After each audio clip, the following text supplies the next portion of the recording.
ଆଜି ଆମେ ଏକ ବେଶ୍ ମଜାଦାର ଆଉ ଗଭୀର ବିଷୟରେ କଥା ହେବାକୁ ଯାଉଛୁ। ଆମକୁ କିଛି ସୂତ୍ର ମିଳିଛି ଏହା ଉପରେ। ଏହା ହେଉଛି ଏକ ଜାପାନୀ ଧାରଣା ଇକିଗାଇ ଆଇକିଗାଇ। ଶୁଣିବାକୁ ଟିକେ ଅଜବ ଲାଗିପାରେ ନା? ହଁ, ନାଟା ଟିକେ ଅଲଗା। କିନ୍ତୁ ଏହାର ଅର୍ଥ ବହୁତ ଗଭୀର। ଜୀବନର ଉଦ୍ଦେଶ୍ୟ କିମ୍ବା କହିପାରିବା ଜୀଇବାର କାରଣ, ରିଜନ ଫର ବି। ଏକଦମ। ଆମେ ସେହି ସୂତ୍ରଗୁଡ଼ିକୁ ଟିକେ ଦେଖିବା ଯେଉଁଥିଲେ ଜାପାନୀ ମାନଙ୍କର ଆଉ ବିଶେଷ କରି ଓକିନାୱା ଦ୍ୱୀପର ଲୋକଙ୍କର ଯୋଉ ଦୀର୍ଘ ଆଉ ସୁଖୀ ଜୀବନର ରହସ୍ୟ କଥା କୁହାଯାଇଛି। ଓକିନାୱା ସେମାନେ ପୃଥିବୀରେ ସବୁଠୁ ଅଧିକ ବର୍ଷ ବଞ୍ଚନ୍ତି ବୋଲି କୁହାଯାଏ। ସତରେ? ହଁ, ଓକିନାୱାକୁ ଆପଣ ଗୋଟେ ପ୍ରକାର ଲିଭିଂ ଲ୍ୟାବୋରେଟୋରୀ କହିପାରିବେ। ସେଠି ଦୀର୍ଘାୟୁ ଜୀବନର ସୂତ୍ରଗୁଡ଼ିକ ପ୍ରାକ୍ଟିକାଲି ଦେଖିବାକୁ ମିଳେ। ଆଚ୍ଛା। ଆଜି ଆମ ଆଲୋଚନାର ମିଶନ ବା ଲକ୍ଷ୍ୟ ହେଉଛି ଏଇ ଇକିଗାଇ କଣ ଆଉ ଏହାର ମୂଳ ତତ୍ତ୍ୱଗୁଡ଼ିକ କେମିତି ଜୀବନରେ ଗୋଟେ ପର୍ପସ୍, ଗୋଟେ ବ୍ୟାଲେନ୍ସ ଆଉ ଲଂଜିଭିଟି ଆଣିବାରେ ସାହାଯ୍ୟ କରେ ସେଇଟା ବୁଝିବା। କୌଣସି ବଡ଼ ଲକ୍ଷ୍ୟ କିମ୍ବା କୌଣସି ସ୍ୱପ୍ନ? ଇକିଗାଇକୁ ସାଧାରଣ ଭାବେ ଜୀବନ ଜୀଇବାର କାରଣ ବୋଲି କୁହାଯାଏ। ଏମିତି ଏକ ପ୍ରେରଣା ଯାହା ଆମକୁ ପ୍ରତିଦିନ ସକାଳୁ ବିଛଣାରୁ ଉଠିବାକୁ ମୋଟିଭେଟ୍ କରେ। ଆଚ୍ଛା।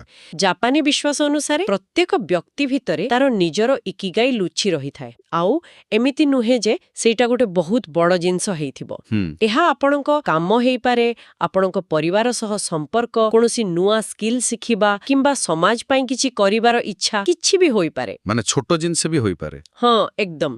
ଗୁରୁତ୍ୱପୂର୍ଣ୍ଣ କଥା ହେଲା ଏହା କେବଳ ଗ୍ରାଣ୍ଡ ଗୋଲ୍ସ ବିଷୟରେ ନୁହେଁ, ବରଂ ଦୈନନ୍ଦିନ ଜୀବନର ଛୋଟ ଛୋଟ କାର୍ଯ୍ୟ, ଅଭ୍ୟାସ, ଅନୁଭୂତି ଭିତରେ ଜୟ ବା ଆନନ୍ଦ ଖୋଜିବା ବିଷୟରେ।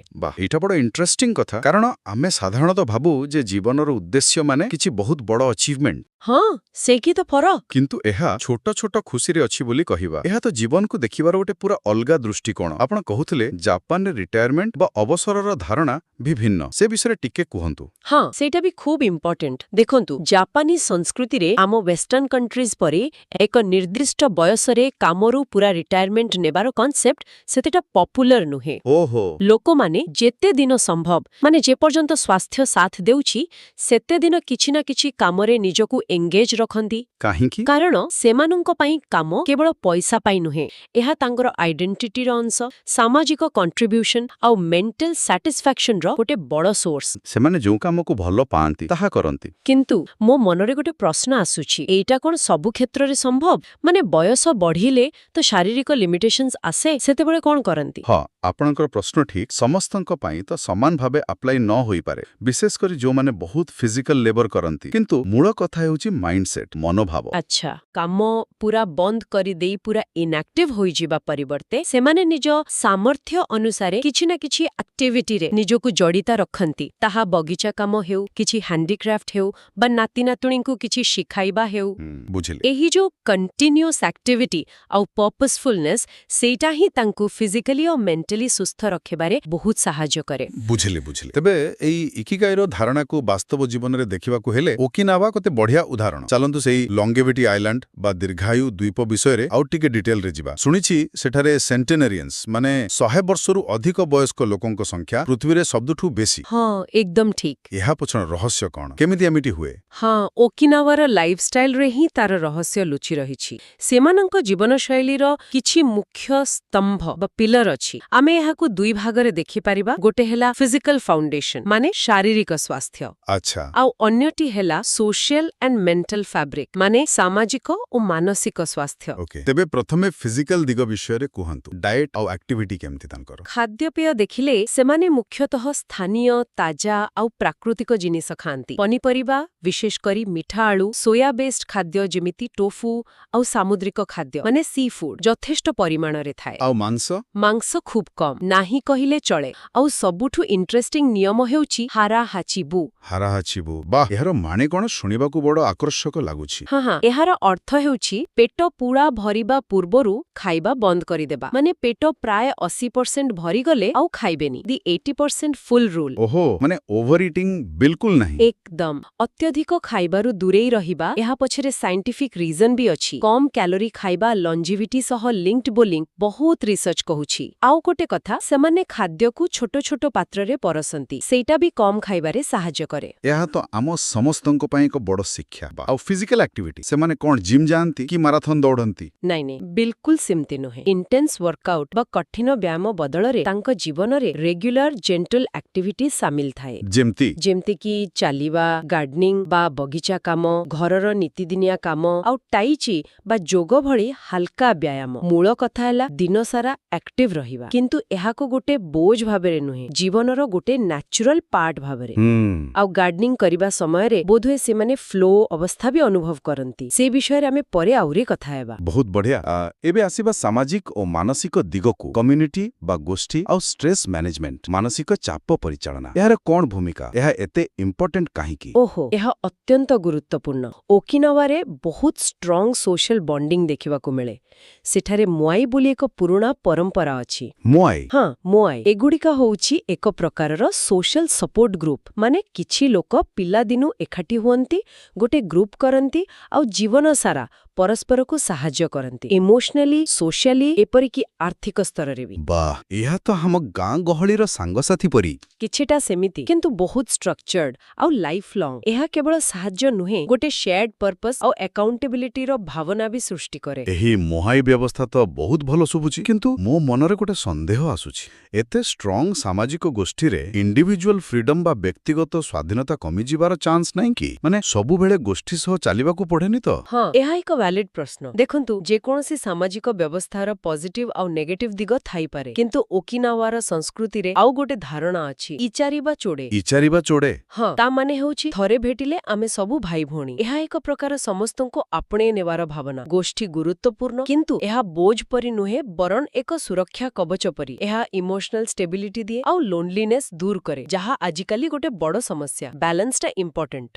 ବୁଝିଲି। ଆଉ ମାନସିକ ଚାପ ବା ଷ୍ଟ୍ରେସ୍, ଆଜିକାଲି ତ ଏଟା ସମସ୍ତଙ୍କ ଜୀବନର ଅଂଶ। ଓକିନାୱାର ଲୋକମାନେ ଏହାକୁ କେମିତି ହ୍ୟାଣ୍ଡେଲ କରନ୍ତି? ସେମାନେ ଷ୍ଟ୍ରେସ୍କୁ ଏମିତି ହାଲକା ଭାବେ ନିଅନ୍ତି ନାହିଁ। ତାଙ୍କ ଜୀବନରେ ଷ୍ଟ୍ରେସ୍ କମ୍ କରିବା ପାଇଁ ଅନେକ ଉପାୟ ନ୍ୟାଚୁରାଲି ଇନକର୍ପୋରେଟ୍ ହେଇଥାଏ। ନେଚର ସହ ସମୟ ବିତାଇବା, ଯେମିତି ଗାର୍ଡେନିଂ ବା ସମୁଦ୍ର କୂଳରେ ବୁଲିବା, ଆଚ୍ଛା। ମେଡିଟେସନ, ଡିପ୍ ବ୍ରିଦିଂ, ବନ୍ଧୁ ଆଉ ପରିବାର ସହ ମନଖୋଲା କଥାବାର୍ତ୍ତା, ଏସବୁ ତାଙ୍କ ଡେଲି ଲାଇଫର ପାର୍ଟ। ଏହା ଛଡା ସେମାନେ ସ୍ଲୋ ଲାଇଫକୁ ପସନ୍ଦ କରନ୍ତି, ଅଯଥା ହରି କରନ୍ତି ନାହିଁ। ସେଇଟା ବି ଷ୍ଟ୍ରେସ୍ କମାଏ। ଆଉ ଶେଷରେ ଆସୁଛି ମାଇଣ୍ଡସେଟ୍, ମନୋଭାବ ଆଉ ନିଦ ବିଷୟରେ ବି କିଛି କହୁଥିଲେ। ଶୁଣିଛି ସେମାନଙ୍କର ବୟସକୁ ନେଇ ଏକ ବିଶେଷ ଦୃଷ୍ଟିକୋଣ ଅଛି। ହଁ, ଏଇଟା ବହୁତ ଇଣ୍ଟରେଷ୍ଟିଂ। ସେମାନେ ବୟସକୁ କେବଳ ଗୋଟେ ନମ୍ବର ଭାବରେ ଦେଖନ୍ତି। ଏଜ୍ ଇଜ୍ ଜଷ୍ଟ ଅ ନମ୍ବର, ଏଇଟା ତାଙ୍କ ପାଇଁ ବାସ୍ତବ। ସତରେ? ହଁ, 70 ହେଉ କି 90 ବା 100, ସେମାନେ ନିଜକୁ ବୟସ ଦ୍ୱାରା ଲିମିଟେଡ୍ ଫିଲ୍ କରନ୍ତି ନାହିଁ। ନିଜ ମନ ଆଉ ହୃଦୟକୁ ୟଙ୍ଗ ରଖନ୍ତି, ନୂଆ ଜିନିଷ ଶିଖନ୍ତି, ସୋସିଆଲ ଆକ୍ଟିଭିଟିଜରେ ଭାଗ ନିଅନ୍ତି।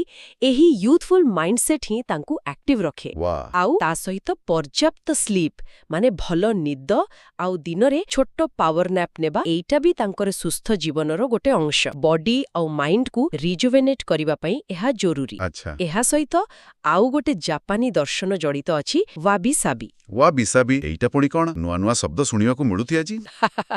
ହଁ ହଁ ହଁ, ୱାବି ସାବି ହେଉଛି ଇମ୍ପରସେକ୍ସନ, ମାନେ ଅପୂର୍ଣ୍ଣତା, ଇମ୍ପରମାନେନ୍ସ ବା ଅସ୍ଥାୟୀତା ଆଉ ଇନକମ୍ପ୍ଲିଟନେସ୍ ବା ଅସମ୍ପୂର୍ଣ୍ଣତା ଭିତରେ ସୌନ୍ଦର୍ଯ୍ୟ ଖୋଜିବାର କଳା। ଓହୋ, କେମିତି? ମାନେ ଜୀବନରେ ସବୁକିଛି ପରଫେକ୍ଟ ହେବନି, ସବୁକିଛି ସବୁଦିନ ପାଇଁ ରହିବନି, ଏହି ସତ୍ୟକୁ ଆକ୍ସେପ୍ଟ କରିବା। ଏହା ଆମକୁ ରିଆଲିଟିକୁ ଗ୍ରହଣ କରିବାକୁ ଶିଖାଏ ଆଉ ପରଫେକ୍ସନିଜମର ଯୋଉ ଷ୍ଟ୍ରେସ୍, ସେଥିରୁ ମୁକ୍ତ କରେ। ବୟସ ବଢିବା, ଶରୀରରେ ଚେଞ୍ଜ ଆସିବା, ଏସବୁକୁ ୱାବି ସାବି ଦୃଷ୍ଟିରୁ ଦେଖିଲେ ତାହା ନ୍ୟାଚୁରାଲ ଲାଗେ, ଡର ଲାଗେନି। ବାଃ, ଏହା ତ ଜୀବନକୁ ବହୁତ ଶାନ୍ତ ଆଉ ସହଜ ଭାବରେ ଦେଖିବାରେ ସାହାଯ୍ୟ କରିବ। ତେବେ ଓକିନାୱାର ଏଇ ଲାଇଫଷ୍ଟାଇଲଟା ଅନେକାଂଶରେ ଇକିଗାଇ ସହ ଲିଙ୍କ ଲାଗୁଛି। କିନ୍ତୁ ମୂଳ ପ୍ରଶ୍ନ ହେଲା, ଜଣେ ନିଜର ଇକିଗାଇ ଖୋଜିବ କେମିତି? ଏହା କଣ ଏତେ ସହଜ?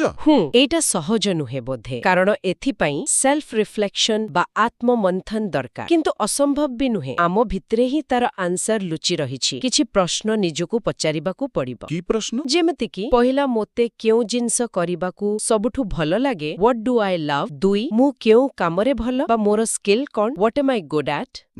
3, ଦୁନିଆକୁ କେଉଁ ଜିନିଷର ଆବଶ୍ୟକତା ଅଛି ଯାହା ମୁଁ ଦେଇପାରିବି? What does the world need? ଆଉ 4, ମୋତେ କେଉଁ କାମ ପାଇଁ ପାରିଶ୍ରମିକ ମିଳିପାରେ? What can I B paid for? ଆଚ୍ଛା। କୁହାଯାଏ, ଏ 4ଟି ପ୍ରଶ୍ନର ଯୋଉ ଇଣ୍ଟରସେକ୍ସନ ପଏଣ୍ଟ, ସେଇଠି ଇକିଗାଇ ଥାଇପାରେ। କିନ୍ତୁ ମନେ ରଖିବାକୁ ହେବ, ଇକିଗାଇ କେବଳ ଜବ୍ ବା ପ୍ରଫେସନ ନୁହେଁ। ଏହି ଆତ୍ମମନ୍ଥନ ପ୍ରକ୍ରିୟାଟା ମୋତେ ଭିକ୍ଟର ଫ୍ରାଙ୍କଲଙ୍କ ଲୋଗୋଥେରାପି କଥା ମନେ ପକେଇ ଦଉଛି। ସେ ବି ତ କହୁଥିଲେ ଜୀବନରେ ମିନିଂ ବା ଅର୍ଥ ଖୋଜିବା କେତେ ଜରୁରୀ। ଏକଦମ ସଠିକ କନେକ୍ସନ। ଫ୍ରାଙ୍କଲ ସେହି ନାଜି କନସେନ୍ଟ୍ରେସନ କ୍ୟାମ୍ପର ଅକଥନୀୟ ଯନ୍ତ୍ରଣା ସହିଥିଲେ ସେ ନିଜ ଅନୁଭୂତିରୁ ଏହି କନକ୍ଲୁଜନରେ ପହଞ୍ଚିଥିଲେ। ତାଙ୍କର ସେଇ ଫେମସ୍ କଥା ଥିଲା, ଯାହାର ବଞ୍ଚିବା ପାଇଁ ଏକ ୱାଏ ବା କାହିଁକି ଅଛି, ସେ ପ୍ରାୟ ଯେକୌଣସି ହାଓ ବା କିପରିକୁ ସାମ୍ନା କରିପାରିବ। ହଁ, ଶୁଣିଛି। ଲୋଗୋଥେରାପି ଆଉ ଇକିଗାଇ ଦୁହେଁ ଲାଇଫରେ ଗୋଟେ ପର୍ପସ୍ ବା ମିନିଂ ଖୋଜିବା ଉପରେ ଫୋକସ୍ କରନ୍ତି। ଏହି ପର୍ପସ୍ ହିଁ ଆମକୁ କଠିନ ପରିସ୍ଥିତିରେ ରେଜିଲିଏନ୍ସ ବା ଲଢ଼ିବାର ଶକ୍ତି ଦିଏ। ଏହା କେବଳ ଫିଲସଫି ନୁହେଁ, ଏହା ଗୋଟେ ସାଇକୋଲୋଜିକାଲ ନେସେସିଟି। ଆଉ ଗୋଟେ ମଜାଦାର କନସେପ୍ଟ ଯାହା ସୂତ୍ରରେ ଅଛି ତାହା ଅଛି ଫ୍ଲୋ। ଏହାକୁ ସାଇକୋଲୋଜିଷ୍ଟ ମିହାଲି ଚିତ୍ରନସମିହାଲି ଦେଇଛନ୍ତି। ଏହାର ଇକିଗାଇ ସହ କଣ ରିଲେସନ? ଫ୍ଲୋ ହେଉଛି ସେହି ମେଣ୍ଟାଲ ଷ୍ଟେଟ୍ ଯେତେବେଳେ ଆମେ କୌଣସି କାମରେ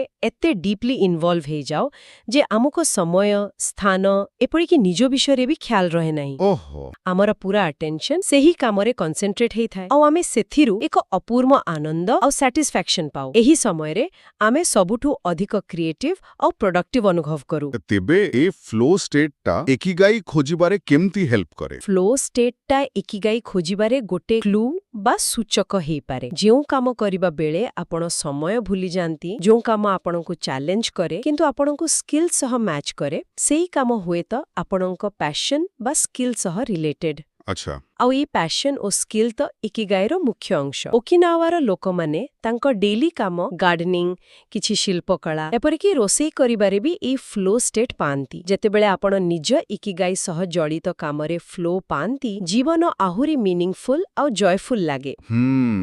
ଏହା ବାସ୍ତବିକ ଏକ ଗଭୀର ସମ୍ପର୍କ। ତେବେ ଯଦି ଆମେ ଏସବୁ ପଏଣ୍ଟସକୁ ଏକାଠି କରି ଦେଖିବା, ଇକିଗାଇ, ହାରାହାଚିବୁ, ମୋଆଇ, ଫ୍ଲୋ, ୱାବି-ସାବି, ଲୋଗୋଥେରାପି, ଏସବୁ ମିଶି କେମିତି ଗୋଟେ କମ୍ପ୍ଲିଟ୍ ପିକ୍ଚର ତିଆରି କରୁଛନ୍ତି?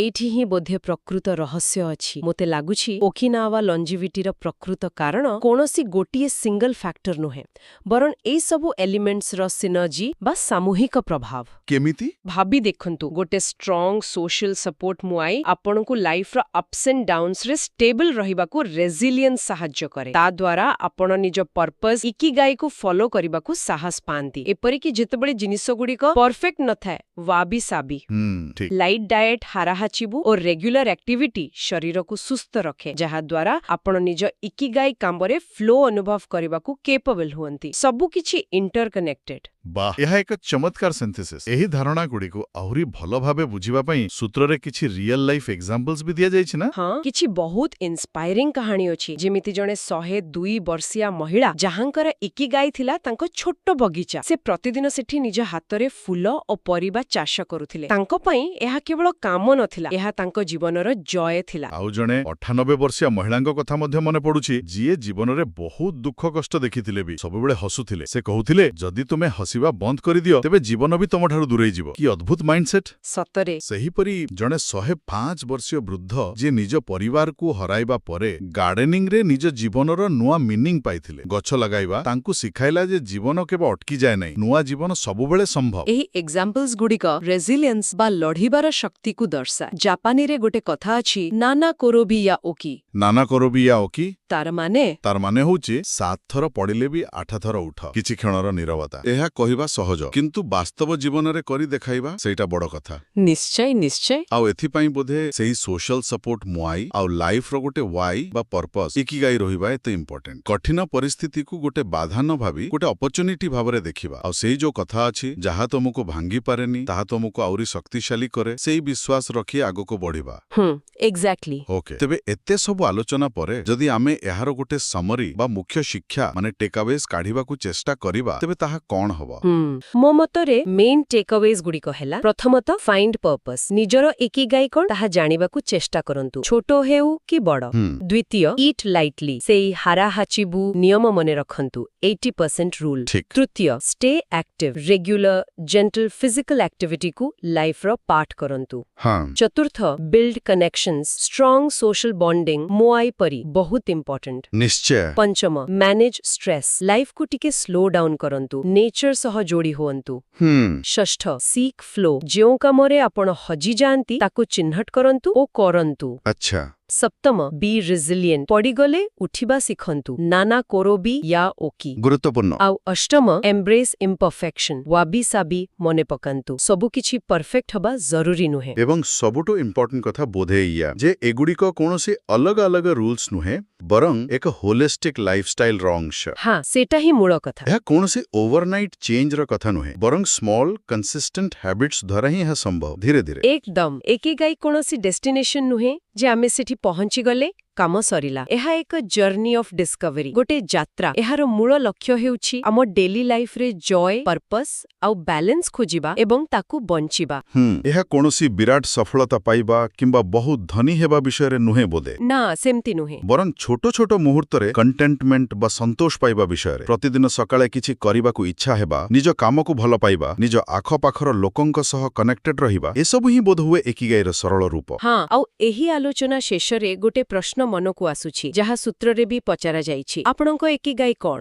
ଏହା ଏକ ବଡ଼ ପ୍ରଶ୍ନ ହଁ ଏହା ହୁଏତ ଏକ ବଡ଼ ଆଉ କଷ୍ଟକର ପ୍ରଶ୍ନ ପରି ଲାଗିପାରେ କିନ୍ତୁ ଶ୍ରୋତାମାନେ ହୁଏତ ଟିକେ ଅଲଗା ଭାବେ ଚିନ୍ତା କରିପାରିବେ ଆଜି ବା ଏଇ ୱିକ୍ରେ ଏମିତି କେଉଁ ଛୋଟ କାମ ବା ଆକ୍ଟିଭିଟି ଥିଲା ଯାହା ତାଙ୍କୁ ଟିକେ ଫ୍ଲୋର ଫିଲିଂ ଦେଲା ଆଚ୍ଛା କେଉଁ କାମ କରିବା ବେଳେ ସମୟ କେମିତି ଗଲା ଜଣାପଡ଼ିଲାନି କେଉଁ ଛୋଟ କଥାବାର୍ତ୍ତା ବା ସାକ୍ଷାତ ତାଙ୍କ ମନକୁ କିରିକି ଖୁସି ଦେଲା ବା ଜୀବନକୁ ଟିକେ ମିନିଂଫୁଲ ମନେ କରାଇଲା ବାସ୍ତବିକ ଏକ ଭଲ ସଜେସନ ବଡ଼ ଆନ୍ସର ଖୋଜିବା ବଦଳରେ ହୁଏତ ଏହି ଛୋଟ ଛୋଟ ଏକ୍ସପିରିଏନ୍ସେସ୍ ଗୁଡ଼ିକୁ ନୋଟିସ୍ କରିବା ହିଁ ନିଜ ଇକିଗାଇ ଆଡ଼କୁ ଯାତ୍ରାର ପ୍ରଥମ ଷ୍ଟେପ୍ ହୋଇପାରେ ଏହି ଚିନ୍ତା ସହ ଆଜିର ଆଲୋଚନା ଏଇଠି ଶେଷ କରିବା